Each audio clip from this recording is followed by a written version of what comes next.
sorts of elims going on there earlier today. A look at this packed house live from PAX West for day 2 of the summer skirmish. Grand Finals qualifiers. There's so many things you can call it. Either way, though, it's the last week of summer skirmish action. 8 weeks and $8 million total. With this weekend culminates in $1.5 million for everybody.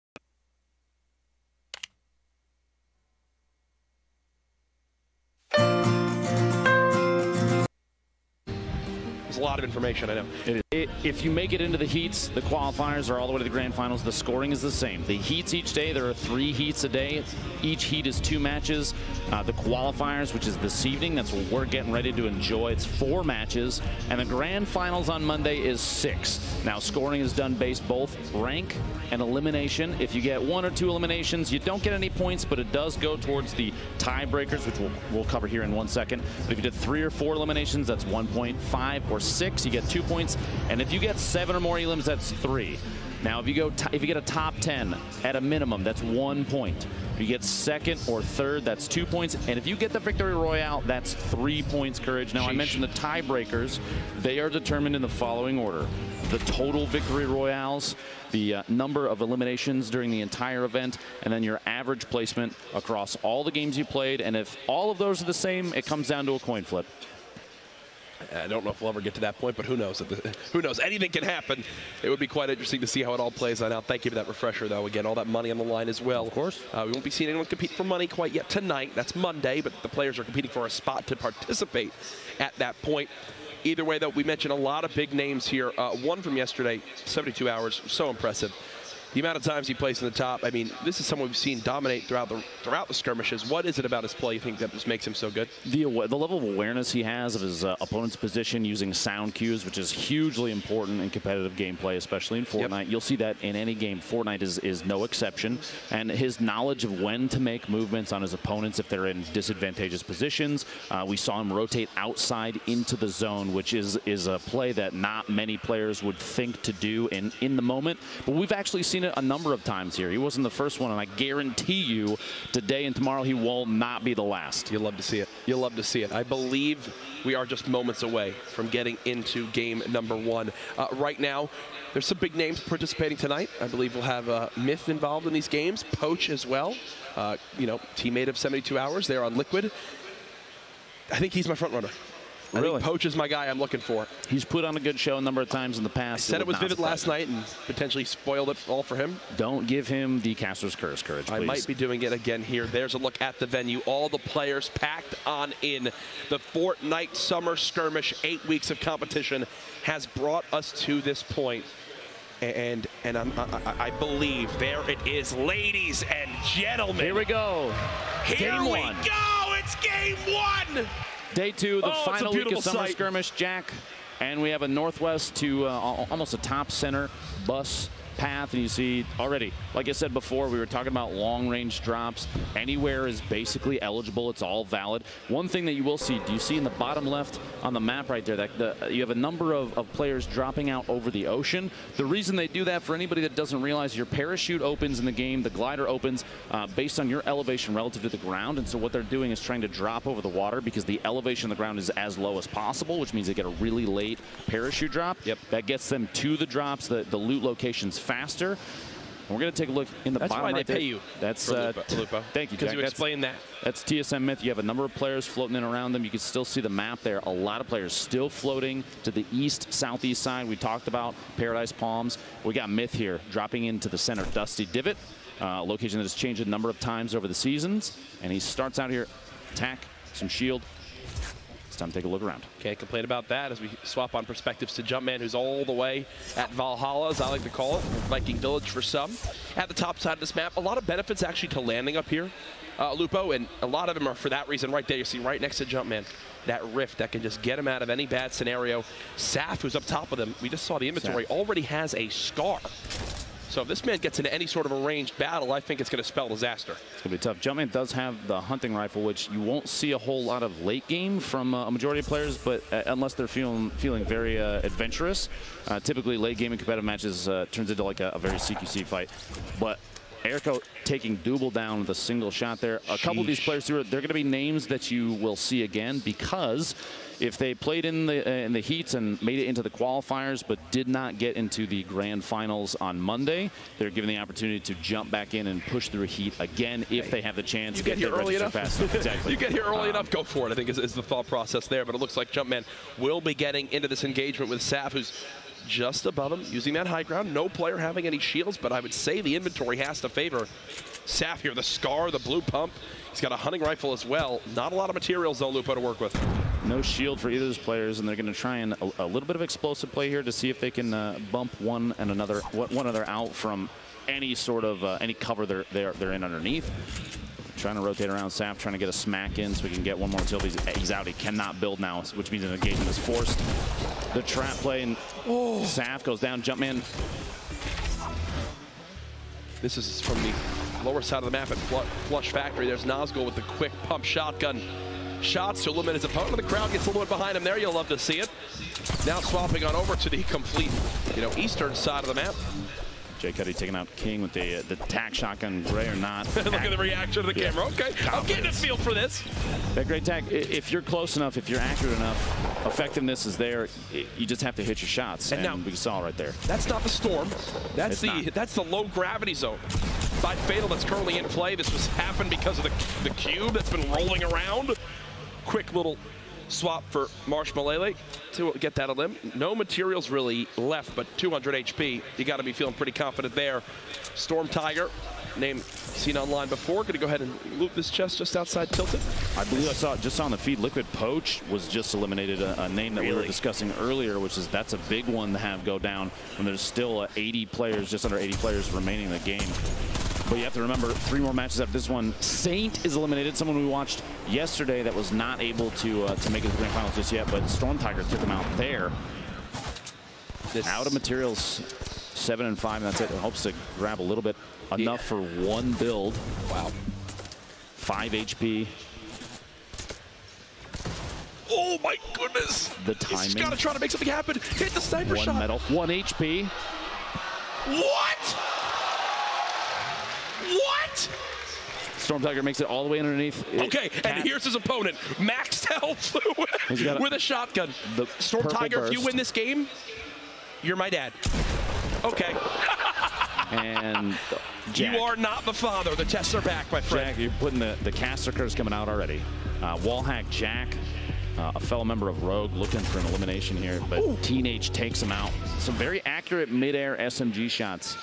And one thing to remind everybody at home, if you've been watching the summer skirmish up to this point, we have not had a live crowd. Well, guess what? It is standing room only. And you can hear just how intense it is. A live look at the scoreboard. Again, we are running a full-functioning spectator feature here this weekend that catches us up to speed on where we are. Now, Ben, for everybody at home, let's remind them of how the points work. 3 to 4 limbs will earn you 1 point. Nobody yet at 3 limbs. So everyone's still sitting with a goose egg. Lassy's the closest right now, though, with 2. But here we see Painful PvP pushing up, trying to see if he can get above his opponent. But there's a lot of building going on here. The triangles there, the pyramids. But he does have a top down his opponent, using those pyramids to double layer, trying to make his way in. But a lot of edit and replaces from Painful. The drop down, his opponent closes an edit behind him. The chase down. That tack shotgun coming in handy. He takes an elim from Siva there and picks up all his loot. Was that not exactly what we talked about earlier on with the edits and how edits are basically 90% of high-level play? Both players trying to utilize them there. Fortunately, only one can come out on top as we swap on over to Payday, who's just bouncing around. Yeah. By the way, I don't know if you noticed that he's an Xbox controller player. You see the keybinds down at the bottom is the Y and the bumpers, which means we've seen a number of players show up with their controllers and stay toe-to-toe with anybody, and it's wonderful to see that. The competition is fierce on both the console and the PC side. Now, Cease is someone we've seen in the summer skirmish events a number of times. I've watched his gameplay. Very, very fast edits as we've seen in the past. But he's also scary accurate. Of course, I say that. The shotgun blast. A second one coming in. The jump over the top. There's the edits you mentioned. Trying to just pull some last-ditch efforts with the clingers, but it's not enough. Payday does go down. It's a relatively clean fight from Cease. And the big thing to point out, too, as well, Lupo, look at the materials. Now, 800 wood, 430 brick, Great spot to be in so early in the game. You see Hysteria on the left side of your screen. He was someone who wasn't able to make it through yesterday through those qualifiers. Came back on through, got off early, and now he's back again. Made it to the heats today to give it another shot, and they're down there in Greasy, but back over just southwest of retail. There's a pair of houses here that is a pretty common loot spot for players that don't want to hit a POI, but it looks like it's a pretty hefty drop here this time. Dr. David, a fellow doctor, trying to see if he can put some shots in. Probably not legitimate as well. Sorry. Wow. I'm sorry, Ben. We'll talk about that later on. These drop-ins, you'll see some players even avoid building. I think his opponent was down underneath. That David gets third-partied. Wondering, is he going to pop the Rift to go? Is he going to try to just use it as an escape tool? He's going to escape. If right now he feels like he's in a bad spot and he does not use that Rift to go, I feel like that's a pretty big mistake. He has an opportunity to make a move here. Yep. He can pop them, and he does have bandages there to push himself up. He's going to be at 100 HP if he gets a chance to get all of those off. But we'll see here if Stark 2K decides to push or not. We have Amjov, Sean was taken again, another name we've seen, and Kevy back there in retail, and the Storm's going to push them out to the west. You're going to see some third party here in a second. This build fight as well is going to be maybe an opportunity to get a knockdown on somebody. Seemed like it as he had to start just disengaging. And, you know, I was so confident in him in that last battle once I saw the kind of health that his opponent was at, but then I didn't kind of realize maybe his material count is low, and that's exactly what the scenario is on the opposite side of the map. Megalomaniac 94. This is out at the hotel. The snipe shot. The headshot on Envy Scratch before going for the rift to make an escape because of the circle, and but Scratch had maxed HP. He did. Megalomaniac only had 75. That was one of those where it's like, this kind of determines my whole game right here. A headshot is everything, and he landed it. An excellent shot. Fuzzy, the top-down view, pushing down. This double barrel we've seen a number of times. One of the most chosen in competitive, most chosen shotguns in competitive games because just how close combat a lot of these fights are. You won't see a lot of players say no thank you to a double barrel. It hits so hard up close, you can make a definitive play very easily with it. Right now, Fuzzy seems like he's not too confident in the engagement he finds himself in, just looking for maybe a reset in this fight. Quick little picture in the top right as you see Fuzzy just kind of jump out of frame saying, nope, not this time around, pal. The top right there, like you said, Jack, is kind of, it was almost a cross-section of what was happening around Fuzzy as he was backing away, just so players can see the layers, the number of the angles, the ramps that get placed during these engagements. And you have to watch for every angle possible because his opponent could have pushed up, built up a little bit, and gotten the top-down view through one of those ramps and taken a shot on Fuzzy as he was backing out, but he was lucky enough that they did not do that. He's taking his opportunity to farm up a little bit and build up another material buffer.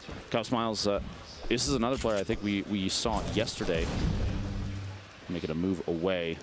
A lot of intelligent disengaging, a lot of defensive building that is excellent to see in competitive matches because a lot of players see building most of the time as an aggressive way to play, pushing up on your opponents. But right now, even right here, he might potentially edit that once it finishes so he can peek through the structure and see if his opponent is pushing. And the zone, you just heard that kind of noise, means, hey, it's about to push. Slowly beginning to close on it, and this is actually a very, very awkward zone. You see it, half of the zone is the water. So no one will be there.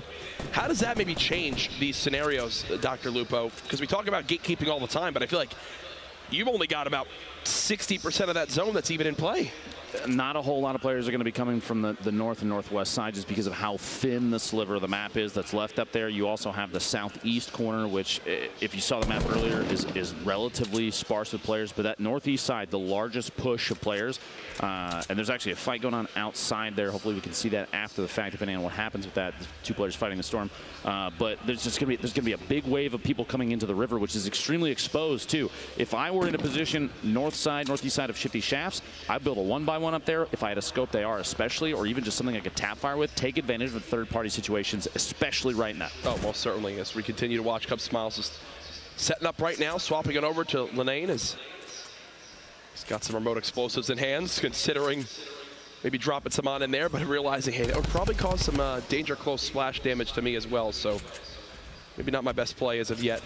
There you go. Now his opponent beginning to build on up, try to fight for this high ground. The quick reaction from Linane as he continues to build on up, keeping the high ground advantage, not getting the high damage pump shots he might want. It looks like it's time to spray. SMG in hand, nothing as of yet. And now, a third party.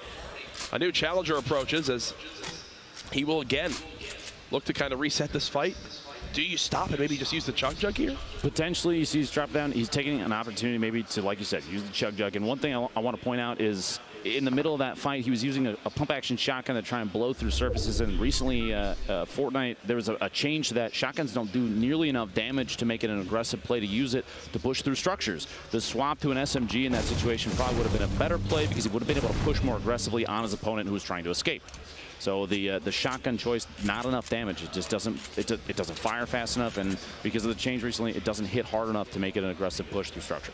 Now, quick note, I just looked down at my scoreboard. Remember when I mentioned 0 people had points yet? Well, guess what? Ghost Aiden just jumped up to 5 elims.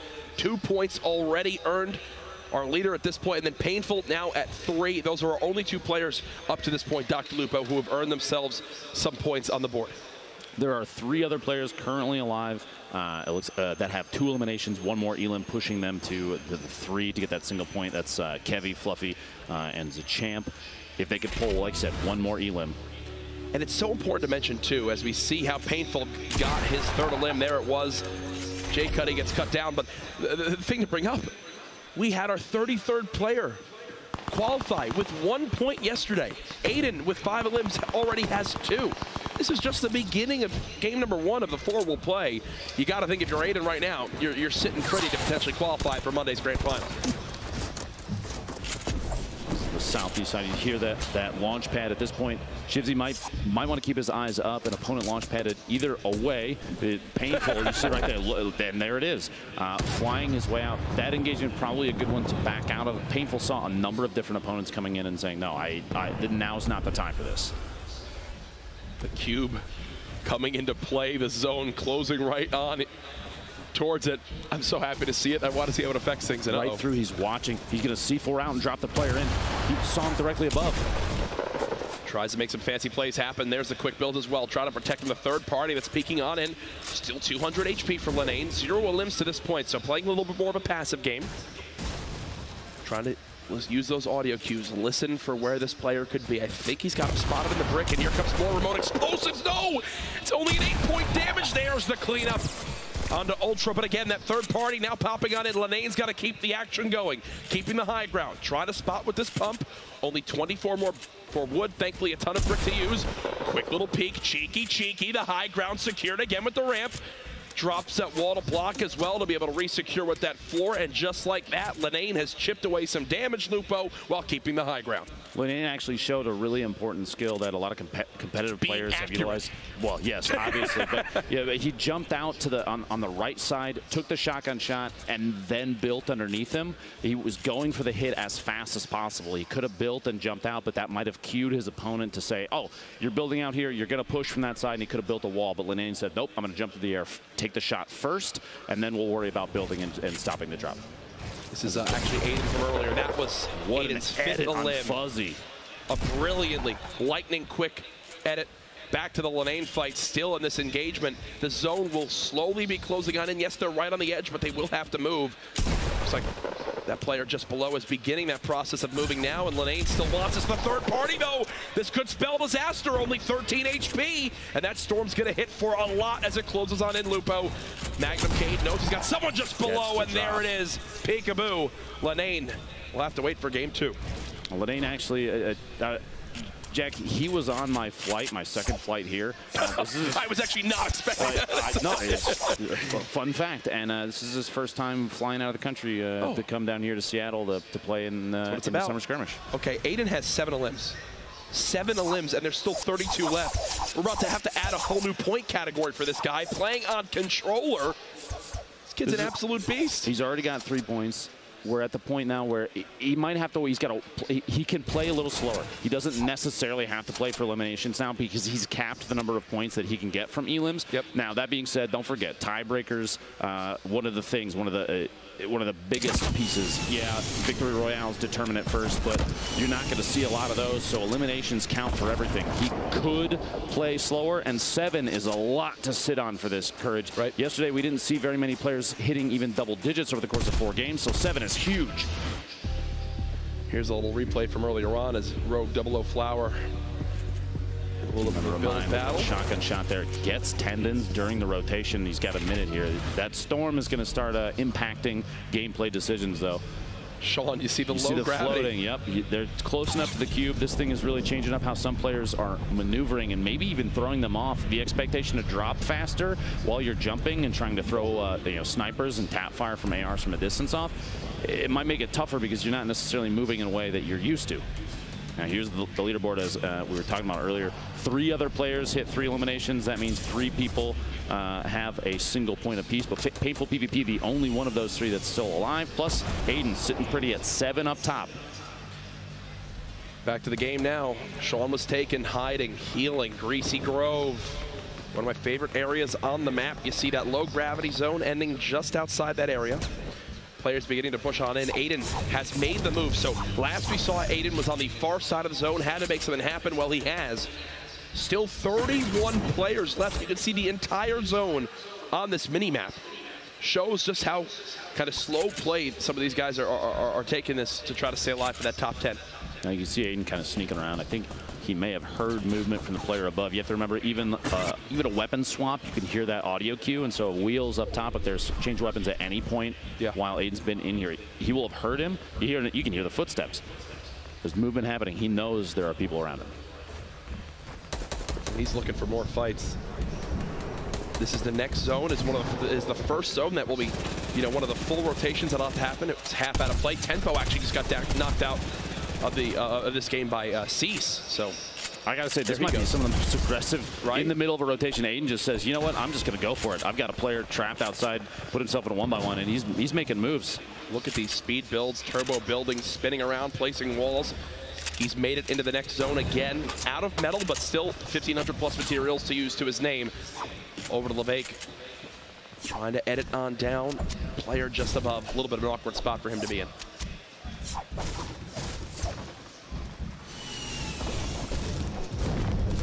Uh-oh.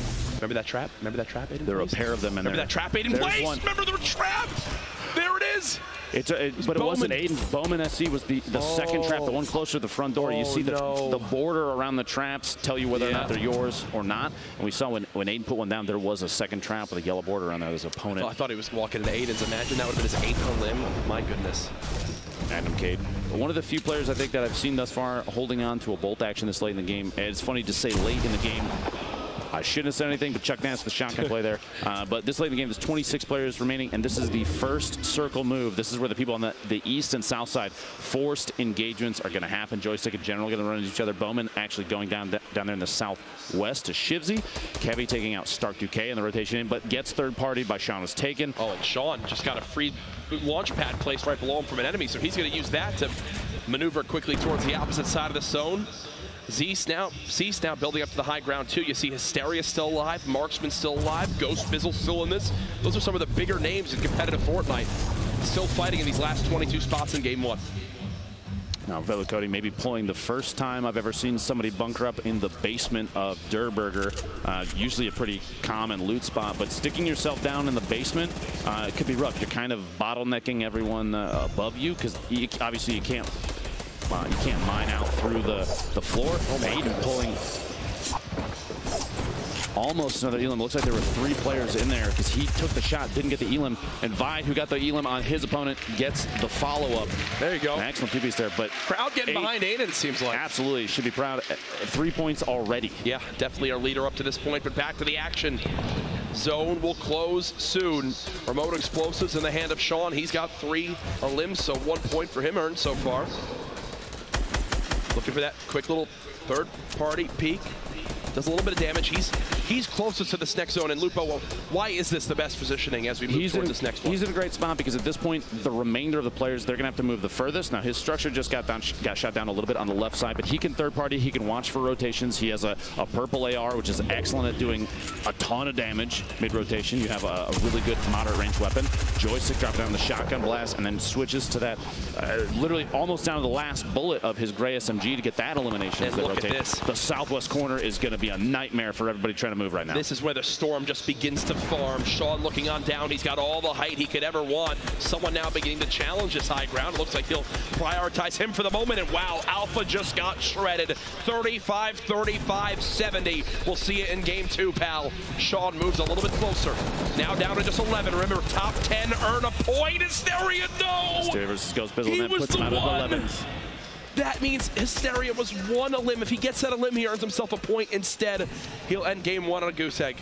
Now the next circle you see in the top, Courage, is going to be rough for pretty much everyone. Not a whole lot of building was done between here and the north side past Greasy Grove, which means this is going to be an open area move. A lot of players are going to get caught rotating and maybe even run out of materials. We saw yesterday, I asked you about the building over the top, you know, the layers that they're building to kind of create themselves cover while they move on the ground. And with nobody else out here, no other structure, everyone will be exposed, especially if you run out of materials. Yeah, Sean is just farming from up top. He's down to just metal, but here you go. Beginning of the move. Oh, goodness. Taking shots, shooting down a Ghost Bizzle. See some painful running into each other. A player from Tempo having to move simultaneously. Look at the layers here. He's going for it all right now. He's going for it all right now, getting a little bit lower, not to take some crazy fall damage. Cease with 1. Chino now spectating as well. He's been eliminated. You see Sicarios is trying to build with whatever materials he has left. There you go. Builds a little 1-by-1.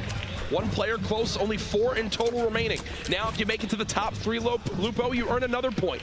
Everyone knows that. Nobody wants to be the next one to drop right here. Skyros, you could hear someone else is popping a shield very close by. That'll tell you there's a lot of players stacked on top of each other. Is that still Sean up top? I believe it is. Oh, nobody wants to rotate. Nobody wants to move. And I don't blame them because the next placement is, like you said, it's an increase in points. It's going to create slower play from these really competitive players. They know that placement right now is everything.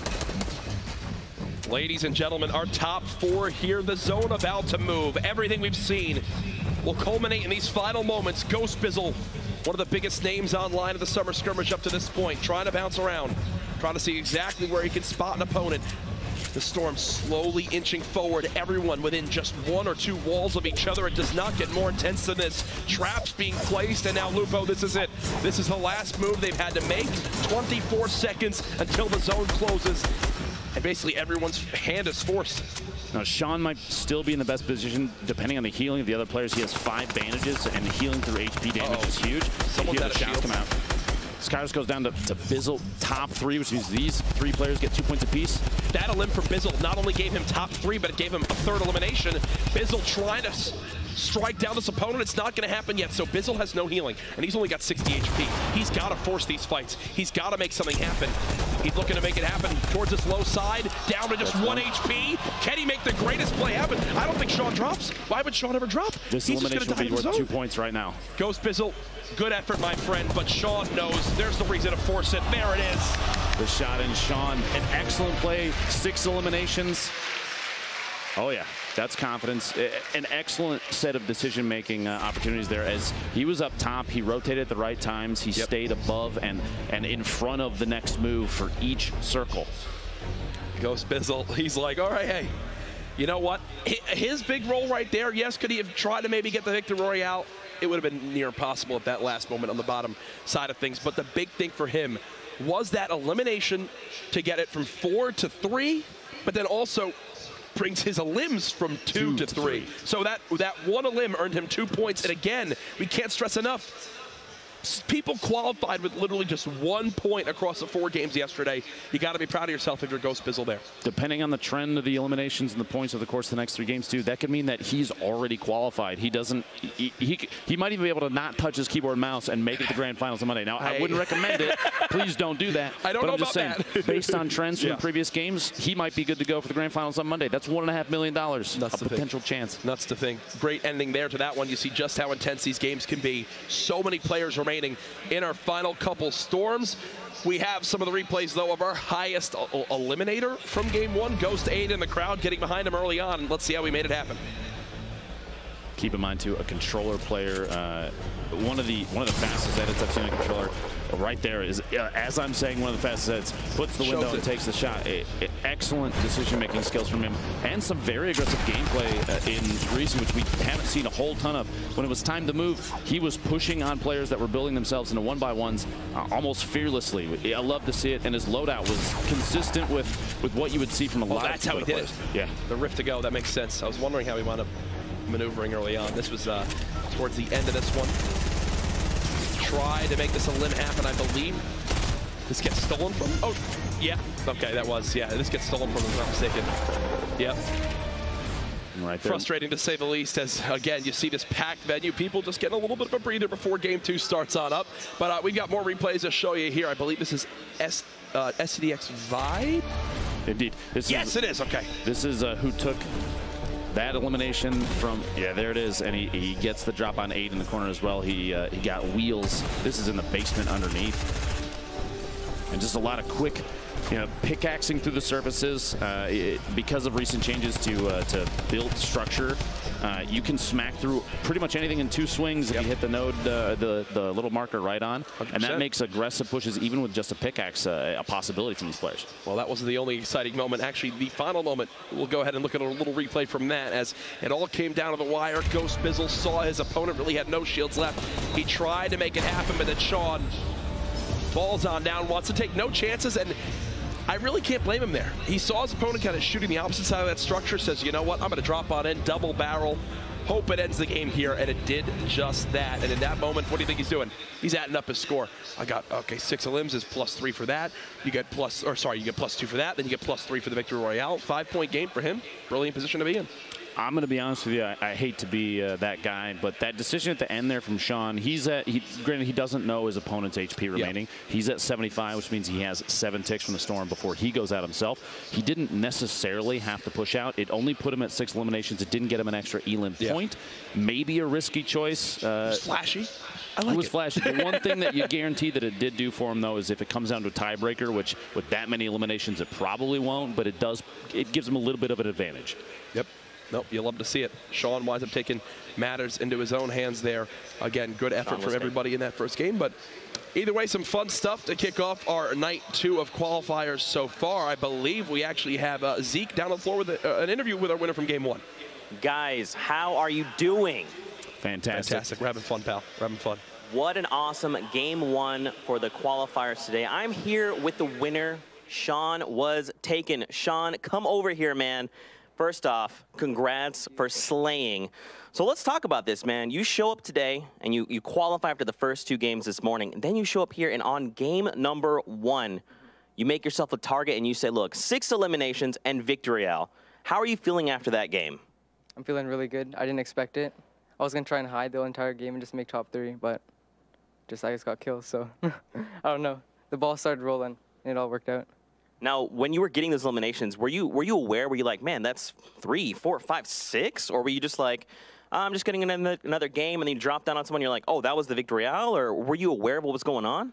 I mean, I was just keeping high ground, just shooting at people. There's nothing really, I don't know. I'm not trying to be cocky, but when you're on the top, it's literally, you just pop people off. And now, I had lucky RNG on my AR, so. Okay, and now in those final moments, right, you're sitting up top. Did you know the player would down? Like this player had 1 HP. Did you know that? Because it felt like you waited for a while, and then you just dropped down. You were just like, hey, double barrel. Let's go, 1v1 me. Because you even dropped into the Storm. Well, since all the graphics are high on these computers, if you drop in the Storm, they can't really see you. And the shotgun is it's broken, so. One shot.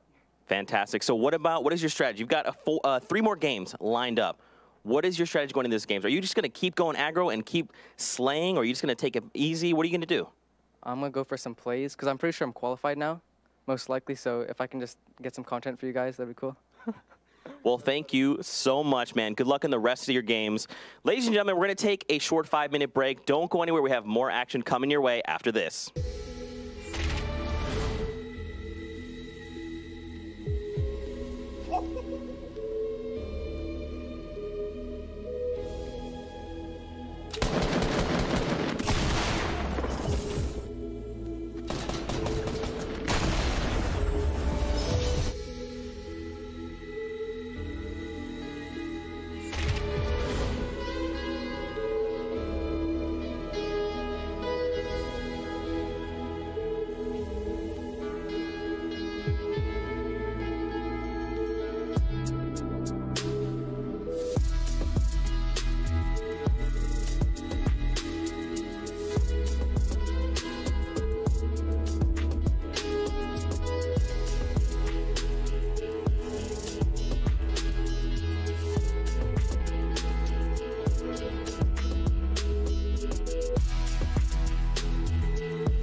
We're back for game 2 of night 2 of week 8 of the finals of the summer skirmish. Jack, that's a lot of numbers. It is. It is. At this point, I don't know what I'm saying half the time, but we're having a blast up here. Hope you guys are enjoying at home. Again, Courage joined by Dr. Lupo. Fantastic way to start the night there with that game 1, I think it's safe to say. It's wonderful to see players from all platforms, we'll say, come and put on a good show. Aiden, a controller player. I'm not sure if he actually plays on console or if he just uses a controller on PC, but the accuracy, the forethought. One of the things in the clip, one of the clips we watched there that I would like to point out is that he was boogie bombed, and then he rotated out into the storm for just a second to take a ticket damage so that the boogie would drop off and he could re-engage his opponent. That's extremely that's top tier 200 gameplay. IQ. 250 maybe. Wow. Which isn't even possible. That high up. Either way, impressive stuff. I do believe we have ourselves some standings to take a look at to see exactly where things break down. And, well, it's no surprise. Sean at the top, 5 points already, 6 elims. Aiden, who you were mentioning, second, 7 elims and 3 points. Painful, Ghost Bizzle, sees joystick. A number of these players dropping a ton of eliminations, but you see even over on the right side, 14th Shido had 1 point total because he made it to top 10. No eliminations. You don't even have to engage people necessarily if you're in a bad position, because placement is also important. Top 10 gets you 1 point, and that could put you in the standings. Over to our top 32. Here you see, literally, it's just 1 elim right now has people on the verge of being able to qualify after game 1. Obviously, still 3 more matches to go tonight. So I think that these guys will hope for a little bit more than just 1 elim, keeping them in the running for qualifying for the grand finals on Monday. Again, so many people watching online across the internet, people watching live at the venue. Thank you so much for the support we've seen here. A blast to be here at the culminating weekend of the summer skirmish. What an 8 weeks it has been. Again, some of these players have begun to make a name for themselves, earn themselves spots on some of these pro teams just from their performances up to this point. Then we got some things to share from Twitter that we've been seeing from you guys online that we'll take a look at here in a brief moment.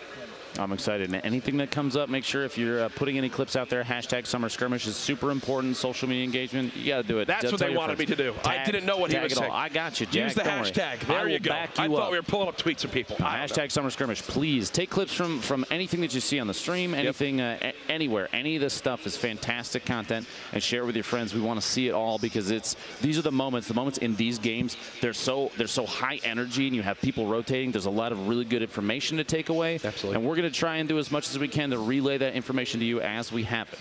All right. Well, I think we should be getting into game 2 here momentarily. Either way, that we see some of our front runners so far, how it's all breaking on down, some high elim plays, the admins walking around looking like security guards at a prison, I feel like. Look at everyone's in their booths, everyone's focused and ready.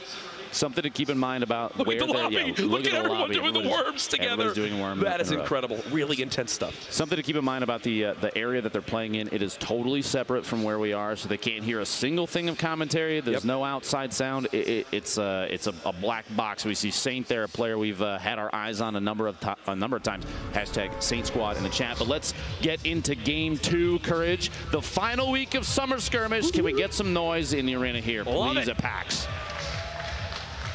Players jumping out, Haunted Hills, Junk Junction, and even Snobby, potentially engagements happening early. It would surprise me if too many players went to the top of the villain layer. You see one kind of floating in, that white arrow on the left side.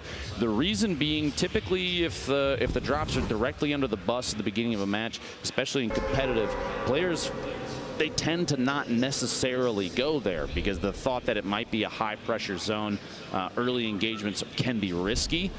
If you're not on top of your loot, you know, the speed at which you can loot, you can put yourself in a bad position. Now, our winner from last round, Sean, was taken. Dropping in, going east side past Retail. Retail, a pretty common POI for players to hit in public matches, but Sean looking over here towards the little the park here. It's got a number of loot spots, a couple chests up top that he can, he's going to try and get some material build up for those, and landing right on a weapon, which is, I mean, that's the smartest play you can make. You know what it is? I actually have a buddy named Connor who loves to land at this area, and it's because there is 7 trillion metal. Oh yeah, literally every single one of those. Like, look at all the RVs that he's, got the ability to just break on down. He's got someone actually pretty close by. Slazenu, does he have any idea that Sean is here? They're both popping big shields, it appears, as there might be an engagement early on. Painful PvP, one of our players that scored a high number of eliminations last match, landed here in Salty Springs. He's got some neighbors that he's going to have to deal with here in a second, and the house that he dropped, that treehouse, a pretty common one because there are multiple 3 chest spawns in one house. High density loot is something you'll see a lot of players, competitive players, favor because there's more chances of landing directly on a chest. You don't have to panic. There's it's planning, it's coordination, and it's a lot of forethought. So the audio in Fortnite will work, especially with chests, where if you look in the area that it is, it will actually be louder. So right there, you saw he couldn't tell if there was a chest above him, so he winds up looking at it and hears it, then realizes, oh, I'm going to go to the top of the sniper tower and go and loot that thing as soon as possible. In the background there, you saw Dooble's just kind of keeping his eyes out for a build fight happening. Just past him, there was a legendary double barrel already obtained. An Ubernoob in the north side landed at the hotel. A pretty common job, but he's getting shot at. A little bit of back and forth right here would be a really, really good idea. You don't want to get picked out of midair, especially with only 128 HP. He's doubling back. It looks like he wants this fight. He wants the engagement. The green tank, the green AR, not a terrible loadout early game. No, he just wants to double rift. He's rifting again. He might be. Is he trying to use all the rifts to prevent his opponent from getting out of there? Oh, there he goes. There he goes. Popped his second one. More shots coming out there. Sketch as he's looking to get basically any damage that he can on his target. It's not necessarily about the elimination courage. It's about maybe putting pressure because you get a couple tags on him, especially because rank means quite a bit. Top 10 is a point. He's just trying to get a couple hits on him and hope that maybe somebody else eliminates him. Now Wheels, we saw eliminated late game underneath Durburger, but a quick replay. Divine, a player we were talking about earlier, had a very high blaze. He's a third and a first. Gets the drop on Kutra there. The minigun, not often used, I feel like, especially in the current meta. SMGs and shotguns are favored quite a bit, Jack. Except for maybe late game a little bit, as you see the tag there, Lucky Landing, where we currently are with multiple players involved. Monster, who won Heat 3, is actually involved in this engagement with Fuzzy. Fuzzy's just trying to keep this high ground. Blue pump, so useful early game when you've got to pick Monster. Probably doesn't have max HP. He did an 102 damage headshot there, and Fuzzy gets an elimination, but he's not the only one left down here in the south. Back over to Greasy, we're watching Wheels. And his opponent, kind of a little top-down fight. The chest. Now, Jack, the chest sound between Wheels and Hysteria, that they can almost use that to mask themselves, right? There was that minigun, and why you don't really see it used too often. It's not the best weapon to have, but when your loadout is a bolt action, or sorry, a hunting rifle, a deagle, and then that, yeah, it's not fun. The hand cannon, probably not the best weapon there. Wheels and Hysteria playing cat and mouse in this house, audio being the #1 utility. Hysteria making as much noise as he can with the C4, trying to put some lines of sight between him and Wheels, see if he can get the elimination, catch him off guard. He was looking down underneath. Goes for the doors. Launch that out. Hysteria trying to get away. A 1 damage. That pump shotgun, I don't think is super effective at that range, but it was either take the shot or swap and not get a shot off. So he went for what he could. So he was immediately prepared to begin to chase down Hysteria right there. But once Hysteria built a little 1x1 and some nice little cover with that metal, that was enough to deter him from going from that fight, even when he knows Hysteria was under 100 health and he had maxed HP. That, for me, is a questionable decision. I feel like that's an elim that you kind of have to push and go for, especially with that much health and what he had at his inventory. He had the shotgun to go with. He had like 200 materials to build with. I think he had enough to go after that one. What we were watching earlier. Bowman dropping in here. Oh, fast edit on Double. Does the replacement, immediately takes a corner out and pushes in. To Aiden, one of our high elimination players from last game. I wonder if he landed tilted then, because he definitely landed tilted this one, and there's the rift to go. The rift to go. And he's just going to hunt his opponent. The interesting thing about rifts to go, Jack, if you're outside, if you're through a wall when one of those is popped, even maybe a floor up or down, it will still grab you on initial use. So his opponent looks like it picked him up and pulled him with him. Imagine, yeah. Imagine. The tap fires. Rift to go himself? Imagine again if he opened a rift right there from the portal. But Wish, a player we've seen a lot of. Challenging someone up close. Gets really accurate AR shots, gray or not. the accuracy made every difference there. The 30 damage shots, he had 4 body shots on him, and that was all she wrote. Aiden back still here and tilted. Taking shots on Alpha, this build fight. There's that rift to go. Grabbing both players, even though they weren't standing right on top of each other. The proximity of that you can even pull opponents out from inside of buildings. They land at the same time, and Aiden gets a quick elimination with a shotgun. Wow. Impressive stuff. Dr. David. His opponent's going to use a rift to go just in front of him, and now he'll follow it on up.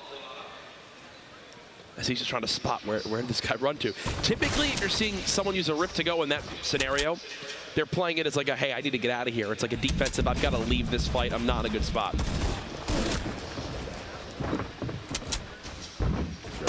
Aiden looks like he potentially missed a jump and had to drop back down and build a bit of cover for himself. Sorry, Cat's Talks, my apologies, got the names backwards there.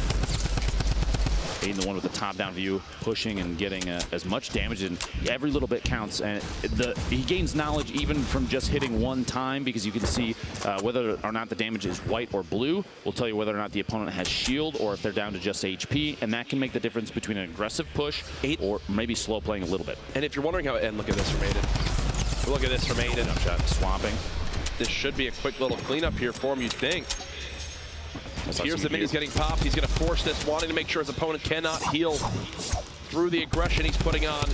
The drum gun, this 50 bullet clip is so good.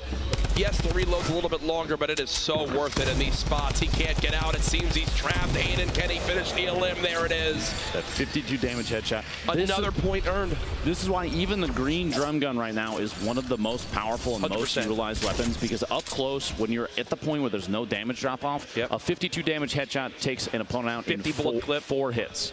4. If you hit all headshots, and that's incredibly fast. It's pretty good. I'm being honest with you. I think that's the understatement of the century. Getting super accurate shots there from that green suppressed SMG, but the stink grenade, Logan having to back out. He's got one on him as well. Very low HP. Stuck. Look at this zone. Edge. We're seeing a lot of this. This first zone was half off the map.